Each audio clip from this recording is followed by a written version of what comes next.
So I wanted to wait a little bit before making a full-on video about all of the information we have seen about the Vancouver Canucks over the past 12 hours or so.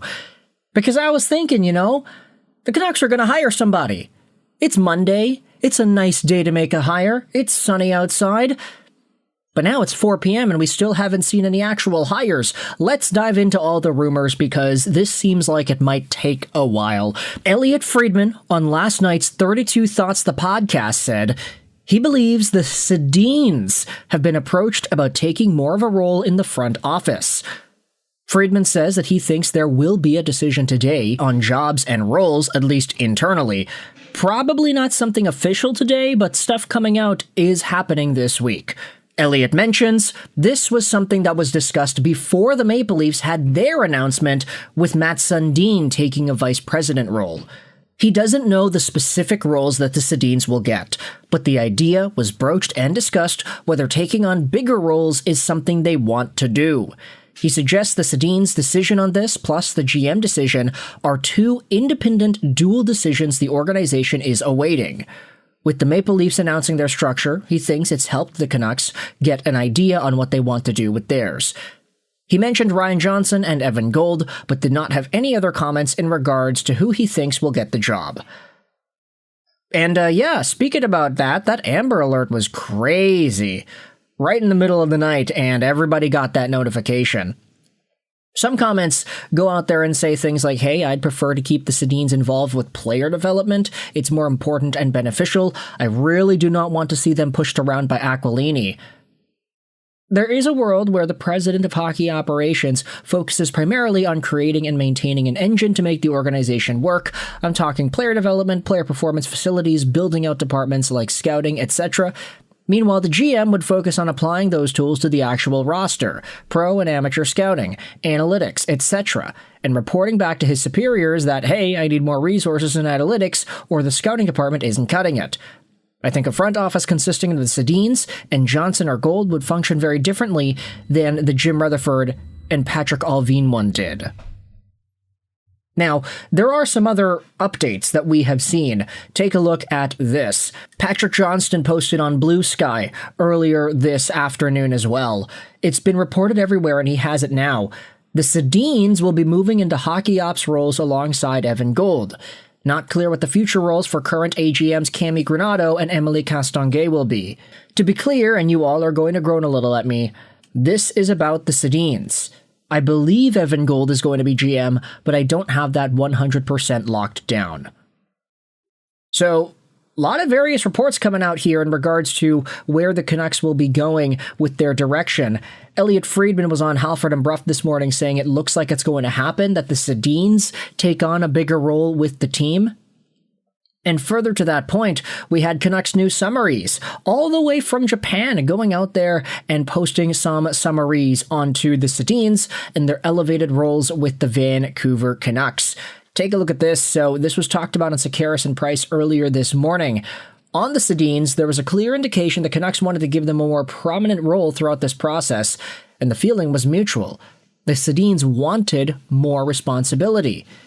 They didn't want to jump into the organization without any experience, so they took on player development roles. They enjoy doing this, and so they imagine they'll want to keep doing it in some fashion.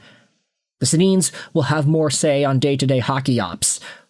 In terms of organizational structure, it does look like Evan Gold is the leading candidate at the moment. There will be more front office changes coming, though, at least one AGM change.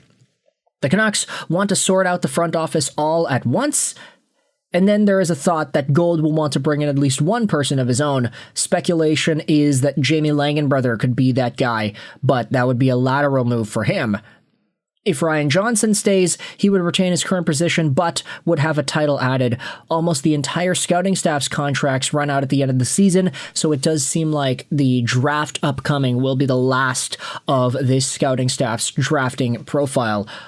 Honestly, that's kind of difficult to hear because I do think the Canucks have been drafting well over the past few years. Spare the Zach Benson omission, but even with the later round picks, the Canucks have some pretty reasonably talented guys, so maybe it's not the scouting staff's fault, it's the GM's fault for trading away all the picks, eh? Evan Gold is described as a bright hockey mind, part of the next wave of general managers in the NHL. His background is in salary cap and contract negotiations, and he has been a big reason for the Boston Bruins' success and resurgence. Seems like there were complaints out there from the Providence Bruins, though, that have to do more with player management, so you can take all the Providence criticism with a little bit of a grain of salt. Here is what David Pagnotta of the Fourth Period said on Sekeres and Price regarding Ryan Johnson. There was a lot of belief that the interview process was just a formality to hire him being named a GM.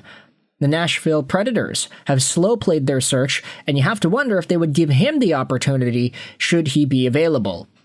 Ryan Johnson lives in Nashville, by the way, in the offseason, so it's clear why there would be a link there.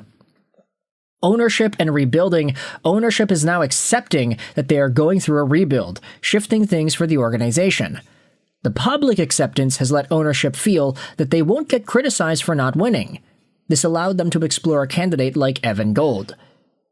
Now, this is a name that we actually haven't spoken about at all over the past few weeks, but it is a name that has been talked about a lot. Dax Aquilini. With him involved, there is at least one other Aquilini family member engaged with this process. Now, you might be wondering, who the hell is Dax Aquilini? Well, he's Francesco's nephew. And there is a seeming amount of optimism for what Dax Aquilini, is able to provide. He seems like a smart dude, but that's just the seams of it all. We'll see whether or not he actually is as smart as advertised. Communicating the plan, it's written at the bottom here. If it is Evan Gold, he should be the front-facing person and not the Sedins. Pagnotta thinks they finally understand that some information needs to be shared with the media and the fan base in terms of communicating the plan. So, yeah, lots of stuff to go over, eh? When it comes to the Canucks, Evan Gold seems to be in a proper position now. Jim Rutherford has gone to bat for Ryan Johnson. We don't really know at this point what that looks like, but it does look, at the very least, like Henrik and Daniel Sedin are indeed being given a role with this Canucks team that's a little higher than what they were doing earlier on with just strictly player development. That's a pretty good idea. I like the Sedins, so I'm going to say that I am a fan of this. But that's very, very simple reaction to the matter over here. We'll wait and see a little bit, right? What happens with some of the other AGMs that are on the team at the moment? Are the Sedins going to be assistant GMs? Is there going to be a president of hockey ops? Do you hire both Gold and Ryan Johnson? You give Johnson a higher title so he sticks around in your organization and you still have that level of thinking internally? There are a number of guys that have been talked about, but it seems like it's boiled down to Gold and RJ. So with all that said, talk to me in the comments. How do you feel about these two names? How do you feel about the Sedins being brought on as potential higher-ups in the organization as well? And where do you think this is going to go? We're still waiting on the hires. I'm just here sitting trying to refresh everything, but we do not have any hires made, at least officially. Thoughts in the comment section below. I hope you enjoyed this video. And bye.